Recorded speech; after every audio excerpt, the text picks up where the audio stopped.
আপনি কি খান? আমি তেঁতুল চা খাই। আপনারটা? মালটা, মালটা লেবু। ও আচ্ছা, না আমার হাই প্রেশার, তাই বিধায় আমি তেঁতুল চা খাচ্ছি। আমার লো প্রেশার, তাই মালটার চা খাচ্ছি। আচ্ছা ঠিক আছে, খান। আবার দেখেন এই ভিডিও দেখে কে যে জরিমানা না লাগায় যে আপনার হাতে দুলার মাল টাকা নামটা কি বুঝতেছে? না, কেউ যদি খাইতে চায় আসবো, তেঁতুল আর মালটা খাওয়ামো। যাদের হাই প্রেশার তাদেরকে তেঁতুল চা, যাদের লো প্রেশার তাদেরকে মালটা।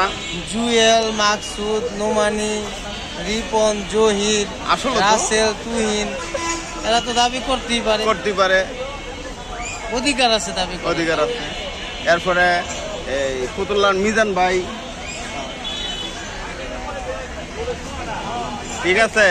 যারাই খাওয়ার ইচ্ছুক কমেন্টে লিখে দেবেন, আরেকদিন দিন তারিখ করে সেটা আপনাদেরকে ইনশাল্লাহ খাওয়াবো, ইনভাইট করা হবে। ইনভাইট করা হবে। হ্যাঁ ঠিক।